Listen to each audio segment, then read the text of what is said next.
Hey everyone, welcome. My name is Lauren. I'm a homeschooling mom of 3 girls ages 10, 8, and 5.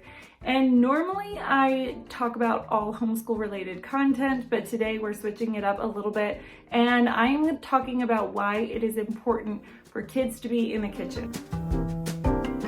Speaking of kitchen, we're here in my kitchen, and don't you just love this 1990s oak cabinets with the lovely handles? They're just so on trend right now. Anyway, I'm just joking. That's not what we're here to talk about. We're here to talk about the importance of kids in the kitchen, and not necessarily cooking and preparing food, although we will talk about that, but it could include things like dishes and groceries. So let's get right into the video. This video is a collaboration with my friend Erin from World of Wees. She is a sweet homeschool mom. We met here on YouTube. She has 3 adorable children and she shares homeschool content as well as little snippets of their day and homeschool mom encouragement. So please make sure you check her out as well when you are finished with this video. So I know I've mentioned this before a few times on my channel, but there's a lot of new faces around here. So just in case, I'm a registered dietitian. I have been a dietitian for over a decade. And so in addition to homeschool, I teach about food and cooking and all that on a regular basis. Let's get right into why it's important to have our kids in the kitchen. So don't get me wrong, I'm a mom just like you, and sometimes like when things are crazy, I just want to say, kids, okay, I've got it under control. Just thank you for helping, but no thank you. Scoot and find something to do. And it's just easier for us to do it ourselves sometimes. I totally get it. I do the same things too. However, we still need to be having our kids help regularly in the kitchen and having that be like a normal part of their life. So let's talk about 3 main areas. First is with dishes. So whether that is unloading the dishes or loading or helping to set the table or clear the table, whatever the case may be, all ages have appropriate tasks. So for example, when with all of my kids, when they were about 2 or 3 years old, I had them unloading the silverware, just the spoons and the forks. I took out all the knives, and they did that as well. That was like their first little job that they did in the kitchen. Sorting silverware is really good because it helps differentiate between similarities and differences. It helps them to categorize. It can also help with memory and attention. Now that they're a little bit older, my youngest still just does the silverware. She is 5, but my older 2 can put away the cups and the plates and the silverware. That just helps with organization, neatness. There's a process to things. There's a system to things. You can't just put all the plates anywhere. It's not going to fit. You know, sometimes they just put the cups any haphazard way, and you know, you kind of have to train them. No, these mugs go here, these cups go here, so that way everything fits. And there's, again, this organization, because it's one thing for them to see it and you're like, you see it all the time. Shouldn't you know that that's how it goes? But it actually is something that they need to learn. All these little skills, all these little mundane tasks that we don't really think about actually are really giving our kids necessary and needed skills. Next would be something as simple as helping to put away groceries. So, you know how it goes when you've just spent 2 hours at the grocery store, then you load it up, then you drag it in, and then you're like, okay, I have to put all of this away by myself. No, have the kids help. You know, I know my kids, they really love to like, oh, what did you get here? What did you get there? They like to go through all the groceries, but I'm like, okay, well, let's help and put everything away.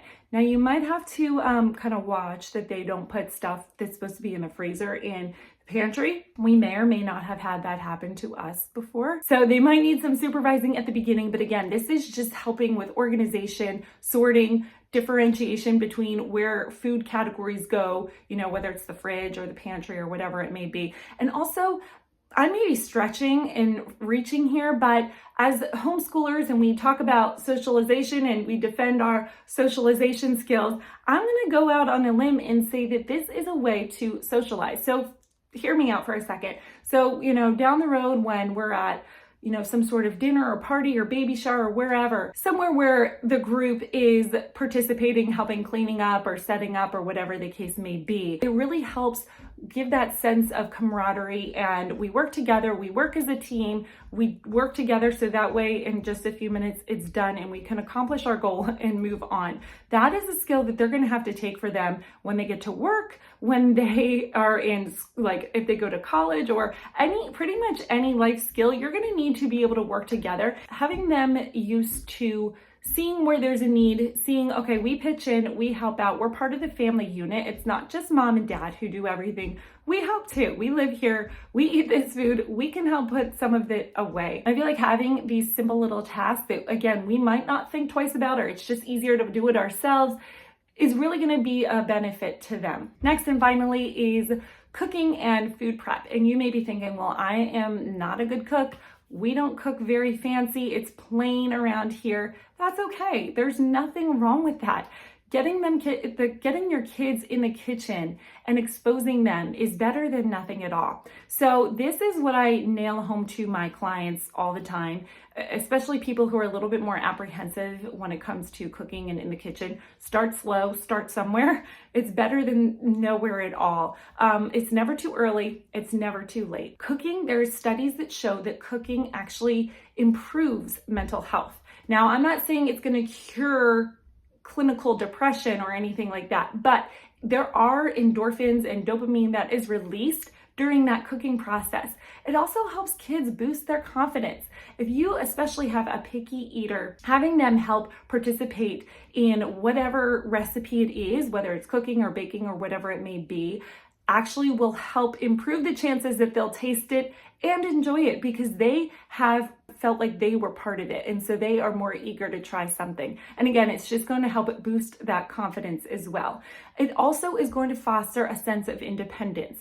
The more that they can do independently, the better. We want our kids to be independent. We don't want them living off of us for the rest of their lives. And this is part of it. So as you can tell, I feel really kind of passionate about this. I see it quite often that people just get overwhelmed in the kitchen, and they, I feel like our cooking skills over the past several decades have just really taken a nosedive. And this is not to make you feel bad if you're not an amazing cook, like that is not it at all. But just to, let's get back to, as much as we can, and as much as we're able to, getting in the kitchen and showing our kids. These aren't set in stone ages. It doesn't have to be like by 5 years old, they should be doing this. By 10 years old, they should be doing that.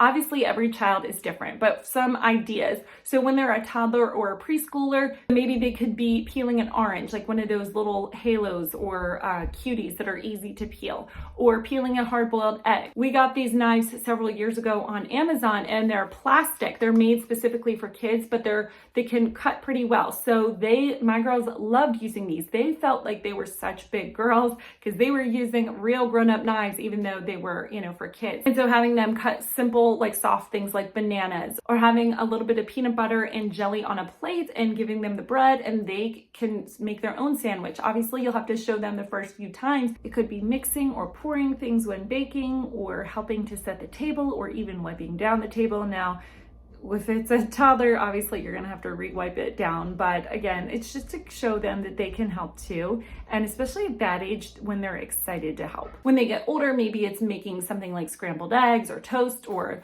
like the little boxed macaroni and cheese. Like we have the Annie's brand, the Annie's organic mac and cheese sometimes that we make, and my girls get really excited to make that. These are just some ideas. How little or much involvement is obviously totally up to you and what works for your family. These are just some ideas, and maybe you already do some of these, and it's just kind of a good reminder for the reason why you do it. Again, sometimes it is easier to just say, okay, I'll do it myself because I want it done quick and I don't want to make a huge mess. But just keep these little things in mind as to why the reasons that it is important to have our kids starting from an early age in the kitchen. It doesn't have to be an hour a day, every day, just a little bit here and there, a little bit adds up.